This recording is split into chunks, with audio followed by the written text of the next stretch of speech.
그동안 이제 왜 유튜브 영상이나 라이브를 못 했느냐, 두 가지 정도 사건이 있었는데, 하나는 제일 중요한 건 출산이 있었습니다. 네, 출산만큼 중요한 일은 없죠. 그래서 아내가 이제 몸을 가누기 힘드니까 옆에서 많이 보조해야 됐었고, 무엇보다 이제 출산을 하고 나서도 정신이 좀 없었던 것 같아요.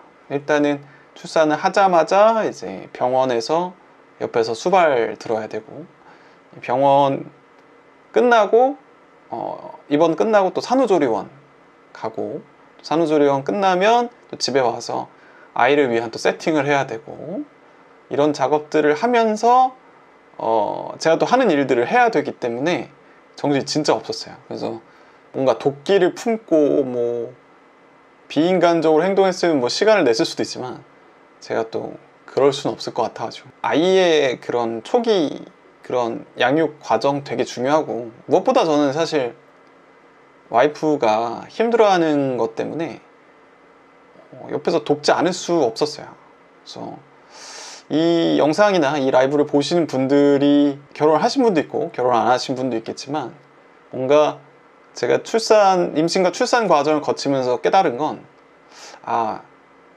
옆에서 막 임산부나 이렇게 출산하신 분들 얘기가 젊은 사람들한테는 안 들리는구나, 정보가 매우 부족하구나, 이런 생각이 들었습니다.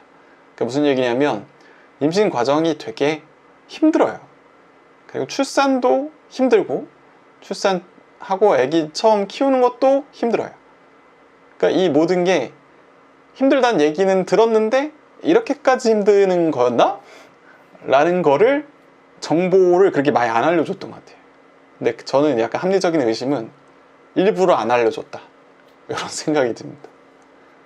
그러니까 이거를 진짜 하나하나 다 알려줬다고 치면 제 생각엔 지금의 출산율의 3분의 1로 더 줄어들 것 같아요. 그러니까 뭔가 임신의 위험성부터 시작해서 임신 과정에서 이제 여성이 얼마나 그 신체적으로 변하고 심리적으로 변하고, 또 출산 이후에 몸이 얼마나 또 힘들어지는지를 세세하게 다 알려줬다? 제 생각에는 출산을 선택하지 않을 가능성이 높다고 생각합니다. 그러니까 이거는 모르니까, 모든 정보를 알지 못하니까 이제 출산을 하는 거다라는 생각을 합니다. 그리고 몰라야 뭐 시도할 수도 있는 것 같아요. 그렇죠. 우리가 예를 들면 뭐 무슨 어떤 걸 도전해, 예를 들면 뭐 산에 올라가, 어떤 운동을 도전해, 그 과정의 모든 어떤 위험성과 걱정거리들을 다 알면 시도를 못해요. 근데 우리가 그걸 모르고 대응하면서 이제 뭐 성장하기도 하고 발전하기도 하고 또 대응 능력이 커지기도 하고 그런 것 같아요. 그래서 출산을 하면서 정말 이제 아이를 낳으신 분들이 대단하다, 또 아이를 키우신 분들이 대단하다, 또 개인적으로는 그 주변인 분들한테 참 감사하다는 생각이 들었어요. 조금 멀리 계신 분부터 가까우신 분들이 뭐 아기용품이나 뭐 상품권 같은 것도 되게 많이 챙겨주시고 하셔가지고 되게 감사했어요. 저는 그거를 늘 이렇게 완벽하게 보답하지는 못하고 있는데, 그분들이 이렇게 막 이것저것 아이용품 막 보내주실 때 진짜 감사하더라고요. 돈이 진짜 엄청 많이 들거든요. 그러니까 아까 이제 뭐 이렇게 아이를 낳는 어머니의 그런 신체적 심리적인 문제도 있겠지만, 어려움도 있겠지만, 사실 경제적인 어려움이 진짜 크거든요. 그러니까 아마 이제 지금 이 방송을 보시는 분들의 나이대가 어떤지는 모르나, 옛날에 이제 아이를 낳으셨던 분들이라면 뭐 산후조리비원 뭐 한 200만 원 뭐 이렇게 하지 않나? 이렇게 생각하시는 분도 있을 수 있어요. 근데 지금 제가 이제 서울에서 적당한 산후조리원의 비용은 거의 500 가까이 됩니다. 500을 넘거나, 고급 버전은 500을 넘어요. 600 가까이 돼요. 그러니까 거기 안에 뭐 마사지 이런 것들이 들어가서 이제 비용이 더 올라가는 측면이 있는데, 저는 이것도 엄청나게 큰 거예요, 진짜로. 근데 덜컥 이제 아이를 낳는 즐거움을 느끼기도 전에 일단 병원비에서 입원비 나가죠. 그 다음에 바로 산후조리비를 내야 되는데, 그럼 이제 600~700만 원이 갑자기 뚝딱 하고 사라져요. 아이가 너무 귀엽구만, 사랑스러워, 이제 우리 아이 어떻게 키울까가 아니라 지금 당장 이 돈을 구해서 내야 되는 거예요. 저는 다행히 이제 부모님이 도와주셔서 이제 산후조리 비용을 댔지만, 국가에서 막 이렇게 태어나면 막 주는 돈들이 있는데 그런 것들이 한참 모자라요. 그러니까 아이가 뭐 태어나자마자 맞는 무슨 주사인데 그게 뭐 의료보험이 안 돼서 몇십만 원 하고, 뭐 무슨 제대열 뭐 이런 것도 있는데 그런 것도 또 몇십만 원 하고, 막 뭐 보험 이런 것도 막 몇십만 원씩 하고 막 이러니까 막 돈이 막 바바바박 나가는 거예요. 그래서 국가에서는 뭐 태어나자마자 뭐 지원해주고 이것저것 해주지만 그걸로 턱도 없다. 그래서 부모 급여 이런 것도 다 좋고 한데 절대적으로 좀 돈을 많이 지원하지 않는 이상 아이를 낳기가 좀 힘들지 않나. 그러니까 정보를 알수록 더 안 나는 거죠. 그러니까 하나를 낳았어, 이 정도의 돈이 든다는 걸 안 부모들은 둘째 낳기가 조금 더 무섭지 않을까? 그런 생각이 듭니다. 그러니까 뭔가 이제 출생률 높이려고 막 이것저것 노력 많이 하는데, 제가 봤을 때는 뭐 엄청난 지원이 가장 효과적이지 않을까 하는 생각이 들어요. 지금은 막 아이를 낳으면 행복해요, 우리 가족을 만드는 즐거움, 이런 거보다 제가 봤을 때는 매달 아이를 키우기 위해 충분한 돈을 주면 제 생각엔 사람들이 아이를 낳을 것 같아. 그렇죠? 그래서 저는 그때 되게 쫄렸다. 프리랜서다 보니까 돈이 막 바로바로 이렇게 그러니까 그런 휴직하고도 돈이 나오는 그런 구조가 아니라서 더 쫄렸던 것 같아요. 그래서 고민을 되게 많이 했었다. 네. 지금은 어찌저찌 이제 우리 집에 아이가 와서 거실을 이제 자기 방으로 만들고, 저희는 이제 밤을 잘 못 자고 있죠, 잠을. 애가 막 2~3시간마다, 아니 2~3시간이면 좀 양호한 거죠. 1시간 반마다 막 밥 달라고 막 울어요. 그러면은 잠을 잘 못 잡니다. 그래서 서로 교대해서 하고 있는데 저희 와이프 친정어머님이 안 오시면 이렇게 노동 강도가 이제 2~3배로 증가하는, 정말 감사한 마음으로 이제 도움을 받고 있는데, 예전 같은 경우는 진짜 대가족 시기에는 그랬던 것 같아요. 이제 가족이 키우고 이제 동네가 키우고 이런 시스템이었다면, 지금은 한 명을 키우는데 이제 온전히 2명 혹은 시부모님 혹은 친정어머님 이 정도만 도와주시기 때문에 노동 강도가 엄청 올라가요. 그래서 예전에는 뭐 아이에 대한 정보들이 없으니까 그냥 막 키웠다면, 지금은 뭐 이것저것 병도 많이 걸리고 뭐 이것저것 걱정들이 많으니까 또 에너지가 또 많이 쓰이는 것 같습니다. 그래서 그런 거 난이도도 좀 높아진 것 같고, 근데 이제 세대별로는 이제 생각이 다를 수 있어요. 뭐 옛날에 정말 좀 대충 아이를 키웠던 시대에서는 뭘 그렇게 유난 떠냐 하겠지만, 지금처럼 이제 정보가 많아지고 불안이 많아지고 환경이 안 좋아지고 이런 상황에서는 에너지가 훨씬 더 많이 들지 않나, 이런 생각을 해봅니다. 어쨌든 그래서 아이를 키우고 있느라 또 라이브 방송을 못했다, 영상을 찍을 시간을 못 냈다, 이게 이제 변명 1이고요. 변명 2는 대학원 준비를 하면서 또 시간과 에너지를 많이 썼습니다.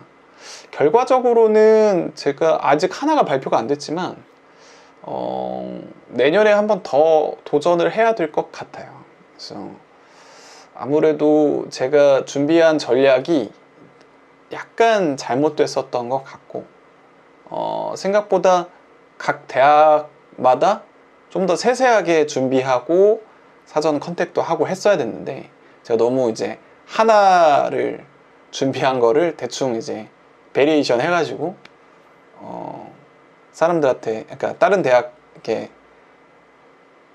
이제 자소서도 내고 하면서 조금 더 합격 확률이 떨어지지 않았나, 이런 생각이 들고, 모르겠어요. 그 영어 점수도 더 올려야 되는 건 것 같기도 하고, 영어 공부 더 하고 싶지 않은데 어쨌든, 그래서 자소서 쓰고 뭐 면접 준비하고 돈 내서 뭐 원서 내고 이렇게 하느라 또 시간을 많이 썼습니다. 근데 좀 아쉬웠던 건 이런 대학원, 심리 쪽 대학원에 대한 인기가 엄청나게 높은 거에 비해서는 좀 선발 과정이 되게 별로입니다. 네. 되게 별로라는 게 뭐냐면 어떤 대학이라고 말씀은 못 드리겠지만 되게 유명한 대학인데 그 서류 심사를 거르질 않아요. 그래서 그 서류에서 어느 정도 거르고 나서 이제 내가 이제 면접 대상자구나, 면접에서 어느 정도 뽑힐 가능성이 있겠구나, 이런 가정을 해야 되는데 그냥 다 뽑아줍니다. 다 면접을 볼 수 있게 해줘요. 물론 어떤 사람은 면접이라도 볼 수 있게 해주는 게 좋은 거 아니냐라고 하겠지만 저 개인적으로는 약간 무의미했던 것 같아요. 그러니까 어차피 나를 안 뽑을 거면 서류에서 그냥 탈락시키는 게 낫지, 면접까지 보고 나서 사실 내부 기준에 의해서 뽑을 거였다 같은 느낌이었던 거죠. 왜 그렇게 생각을 하냐면 그런 어떤 면접의 퀄리티가 너무 낮아요. 가서 이제 대학원이라는 건 사실 2, 3년 가까이, 2년 넘게 시간을 투자하는 것임에도 불구하고 교수님들이 내가 지원한 교수님을 만날 수가 없어요, 면접장에서. 그래서 뭔가 나 이 교수님 밑에서 열심히 배우고 싶다라는 걸 어필할 기회가 없습니다. 그게 저는 좀 이해가 좀 안 됐어요. 그래서 결국은 그 교수님 밑에서 일하는 거지, 그러니까 배우고 뭐 일하는 건데 그 교수님을 한 번을 못 보니까 이게 뭐지? 이라는 생각이 좀 들더라고요. 그 자소서에는 그 교수님 밑에서 열심히 뭐 배우겠습니다라고 썼는데 교수님 볼 기회가 없다. 그래서 이게 객관성을 갖고 싶어서 그런 건지는 모르겠지만 뭐라 그럴까, 그냥 다른 학과 교수님이 들어오세요, 그 면접을 보는데. 그러니까 저는 이분들 다 누구야? 이런 생각도 들고, 그리고 그분들도 동기부여가 떨어져요. 그러니까 그러니까 모두를 면접 보니까 한 명 한 명한테 집중도 안 하고, 두 번째로는 제 자소서를 제대로 읽은 것 같지도 않고, 질문도 막 되게 의미 없는 질문들이 와요. 그러니까 뭐 그분들 입장에서 의미가 있었는지 모르겠지만 약간 이런 거 하나로 자질을 평가할 수 있을까? 예를 들면 이제 뭐 전공 질문을 하나 합니다. 보통 하나밖에 안 해요. 그러니까 범위는 되게 넓은데 전공 질문을 딱 하나 해요. 그걸로 이 사람의 어떤 역량이나 어떤 잠재력을 뽑을 수 있을까? 저는 전혀 아닐 것 같거든요. 근데 그게 왜 그러냐? 대학 입장에서 제 생각에는 그 자소서로 통해서 또 장사를 좀 일부 하는 것 같고, 교수들은 그걸로 이제 아마 용돈을 버시겠죠? 아무래도. 그래서 저는 좀 많이 갈 때마다 좀 실망을 했던 것 같아요.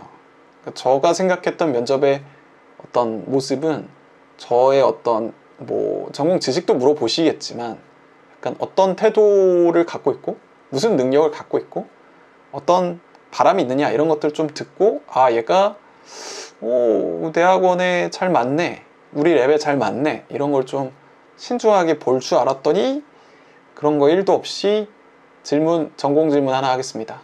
그 다음에 뭐 거기서 끝나기도 하고, 아니면 이제 또 다른 질문 하나 하고 안녕, 이거요.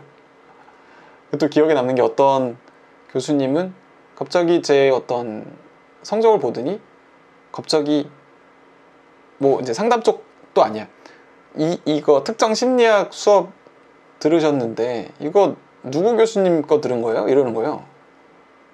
그래서 제가 이제 졸업한 지가 10년이 넘었으니까 기억이 안 나는 거예요. 물론 이제 면접점 나오고는 기억이 났는데 그게 무슨 의미가 있겠어요. 제가 어떤 교수님한테 심리 상담 쪽 아닌 그 수업을 들었다고 한들 무슨 그 면접에 관련이 있겠어요. 그래서 그 교수님은 제가 봤을 때 심심한 거예요. 그냥 뭐 질문할 게 딱히 없어. 그래서 대충 아무거나 이제 생각나는 거를 질문하신 것 같은데, 저는 그 질문에 답을 하면서도 이게 무슨 질문이지? 이런 생각이 좀 들었던 것 같고, 제가 준비를 좀 못했던 거는 이제 가정생활을 하면서, 그러니까 직장생활을 하면서 어떻게 하루 종일 하는 대학원 할 수 있겠냐, 그거는 제가 좀 잘 준비를 못했는데, 만약에 다시 재도전을 한다면 그 질문에 대한 답을 철저하게 준비해서 답을 해볼 겁니다. 제 와이프가 돈이 엄청 많아서 뭐 띵가띵가 놀아도 될 거다라고 말하라고 했는데, 제가 그 상황에서 그렇게는 말을 못하고, 네, 어떤 동기부여를 바탕으로 얘기를 했거든요. 저만큼 다른 학생들보다 훨씬 더 저는 전공에 대한 니즈가 있다, 공부에 대한 니즈가 있다라고 말했지만 하나도 통하지 않았죠. 제가 봤을 때는 저 면접을 봤던 분들도 그냥 형식적으로 면접을 봤던 것 같아요. 어쩌면 내정자가 있었는데 그냥 형식적으로 그 모든 과정을 거친 건가? 라는 생각도 좀 들고, 슬프게도. 그래서 네, 그렇게 이제 대학원 준비 원서 쓰고 뭐 전공 공부하고 영어 시험 보고 하는 과정 때문에 또 유튜브 그런 활동이 많이 미뤄졌습니다. 슬프게도. 그래서 이 두 가지, 출산과 이제 대학원 준비. 그래서 출산은 잘 마무리됐고 아이도 건강한데, 아쉽게도 대학원은 또다시 재수를 해야 될 것 같은, 뭐 하나 남아있지만, 그래서 뭐 그런 상태가 제 근황이었습니다. 그래서 여기에다가 왼쪽에는 제가 잠적할 수 없었다고 밖에 없었다고 하는데, 잠적은 아니고 이게 이제 요즘 AI를 제가 잘 활용해 가지고 만든 거예요, 이 이미지를. 거기서 이제 멘트를 저렇게 정했는데, 네. 어쨌든 저는 잠적한 건 아니고, 네, 다른 중요한 일들 때문에 어쩔 수 없었다. 근데 물론 그때도 유튜브를 했어야 되는데, 이게 유튜브가 에너지가 정말 많이 쓰이는 일이다 보니까 좀 이렇게 에너지를 많이 써야겠다는 의지를 안 가지면 뒤로 많이 밀려요. 그래가지고 근황이 좀 밀렸다, 요 얘기를 드립니다. 네, 요거까지 이제 근황 토크였고,